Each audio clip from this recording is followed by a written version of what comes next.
আমাদের traditional vote ব্যাংকের উপর যদি এভাবে আক্রমণ করা হয় সেটাকে আমরা প্রতিহত করতে পারিনি। কারণ আজকে পশ্চিমবঙ্গের রাজনৈতিক সংগঠন বলতে যেটা বোঝানো হচ্ছে সেই সংগঠনটা আমরা এখনো তৈরি করে উঠতে পারিনি।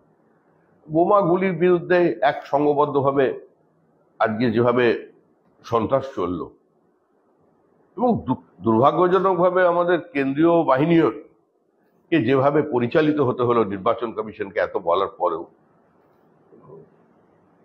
সেক্ষেত্রে এটা হয়েছে। এর থেকে আমাদের ঘুরে দাঁড়াতে হবে। এর থেকেও খারাপ দিন আমরা দেখেছি। উপনির্বাচনে সাধারণত জয়ী হয় পশ্চিমবঙ্গের শাসক দলই, এটি পশ্চিমবঙ্গের ট্র্যাডিশন। কিন্তু যে মার্জিনে আমাদের পরাজয় হচ্ছে বাগদার মতো আসনে, বিশেষ করে রানাঘাটে, এটা আমাদের প্রত্যাশিত ছিল যে নির্বাচন শেষ হয়ে যাওয়ার পরে আমাদের নিজেদের হিসাবে এটাই ছিল, তার থেকে একটু বেশি মার্জিন দেখে মনে হচ্ছে। কেন এরকম হয়েছে তার জন্য ইন্ট্রোস্পেকশনের প্রয়োজন আছে। দল বিষয়টি নিয়ে চিন্তা ভাবনা করবে। বিজেপি ওই অবস্থা থেকে ঘুরে দাঁড়াবে। যে প্রোটেকশনটা দেওয়ার প্রয়োজন ছিল বা যে জায়গায় দাঁড়িয়ে নির্বাচনে লড়ার কথা ছিল সেটা আমরা কোথাও করতে পারি। মানুষের কাছে কোনো কিছু কিছু ক্ষেত্রে ভুল বার্তা গিয়েছে, আর এটাও ঠিক। এবং এটাও ঠিক যে আতঙ্কের আবহে মানুষকে ভোট দিতে বাধ্য করা হয়েছে। অন্তত বাগদা এবং রানাঘাটের নির্বাচনে তার প্রতিফলন স্পষ্ট। এটা জনমানসের প্রকৃত প্রতিফলন নয়। একটু অপেক্ষা করুন, এই অবস্থা বদলাবে। মানিকতলার প্রার্থী পরিবারের একজনকে সিআইএসএফ ধাওয়া করতে সমস্ত লোক নিয়ে ঢুকে পড়েছেন। আমাদের জেলা সভাপতি, আমাদের প্রার্থী, তারা ধর্নায় বসেছেন। তো কালকে অবরুদ্ধ করে ভোট হয়েছে। 31 নম্বর ওয়ার্ডে কোনো ভোট হয়নি। 12, 13, 14 কিভাবে ভোট হয়েছে? দেখুন, এটা পরাজিতের আর্তনাদ নয়। আর আমি কোনো এক্সকিউজ দেওয়ার জন্য এখানে বসিনি। সমীরবাবু, লোকসভা ভোটের ফল আপনারা যে বিশ্লেষণ করেছেন, দেখা গেছিল যে পুরো এলাকাগুলি, রাজ্যের যে পুরসভা এলাকা, তাতে বিজেপির একটা লোকসভাতে একটা আধিপত্য দেখা যাচ্ছিল ভোটে। সেই যে পুরো এলাকাগুলি, তার মধ্যে আজকে যে রায়গঞ্জ বা আপনার মানিকতলা, এই এলাকাগুলিতে এটা জনমানুষের প্রকৃত প্রতিফলন নয়। পুরো এলাকায় হোক আর পঞ্চায়েত এলাকায় হোক, বাগদায় এবং রানাঘাট দক্ষিণ কেন্দ্রে বিজেপি এই ব্যবধানে হারতে পারে না, হারতে পারে না, হারতে পারে না। আজকে জেতার আনন্দ করে নিন, আজকে পটাকা টটাকা যা আছে ফাটিয়ে টাটিয়ে নিন, কিন্তু রাজনৈতিক পরিস্থিতি পশ্চিমবঙ্গে দ্রুত বদল হবে, অবস্থা বদলাবে, মানুষ রুখে দাঁড়াবে, মানুষ গণ অবরোধ তৈরি করবে। এভাবে নির্বাচন হয় না। কিছু আসন, আমাদের ভোট 4টি আসনেই বিপুলভাবে বেড়েছে। 3টি আসন বিজেপির দখলে ছিল।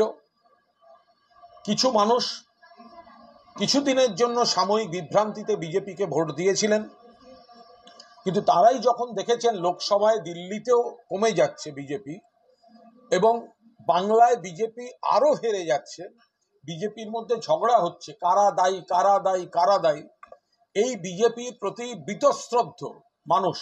ফলে 1.5 মাস আগে লোকসভা নির্বাচনেও 2 মাস আগে যারা ভোট দিয়েছেন কোনো কারণে বিভ্রান্ত হয়ে, তারা আর ভোটটা নষ্ট করতে চাননি।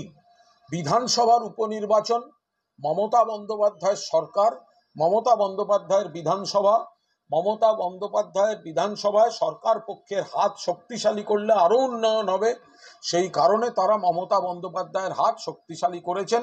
যারা লোকসভায় বিজেপিকে ভোট দিয়েছিলেন তাদের অনেকে হতাশায় ভোট দিতে যাননি, আবার অনেকে সিদ্ধান্ত বদল করে সরাসরি তৃণমূল কংগ্রেসকে ভোট দিয়েছেন। বিজেপির প্রতি মানুষের ক্রমশ মোহভঙ্গ হচ্ছে। সেই জায়গা থেকে যে 3টে আসন ভারতীয় জনতা পার্টির ছিল তারা হেরে গিয়েছে, এবং যে আসনটি অর্থাৎ মানিকতলা, যে ব্যবধানে বিজেপি লোকসভায় পরাজিত হয়েছিল তার থেকে আরো অনেক বেশি ব্যবধানে বিজেপি পরাজিত হয়েছে এবং তৃণমূল কংগ্রেস প্রার্থী বিপুলভাবে বিজয়ী হয়েছেন, রেকর্ড গড়ে বিজয়ী হয়েছেন। আমরা বাংলার মানুষকে ধন্যবাদ জানাচ্ছি। 4টি কেন্দ্রের মানুষ, রানাঘাট, রায়গঞ্জ, বাগদা এবং মানিকতলা, 4 কেন্দ্রের ভোটারদের আমরা কৃতজ্ঞতা জানাচ্ছি, ধন্যবাদ জানাচ্ছি। সারা বাংলার মানুষকেও আপনারা তৃণমূল কংগ্রেস পরিবারের উপর মমতাদির নেতৃত্বে, অভিষেকের সেনাপতিত্বে আপনারা আস্থা রেখেছেন। এতে তৃণমূল কংগ্রেসের দায়িত্ব আরো বেড়ে যাচ্ছে। আমরা খুব পরিষ্কারভাবে বলছি, আমরা নিশ্চিতভাবে সাংগঠনিকভাবে শক্তিশালী। আবার আমাদের জয় মানুষের ভোটে।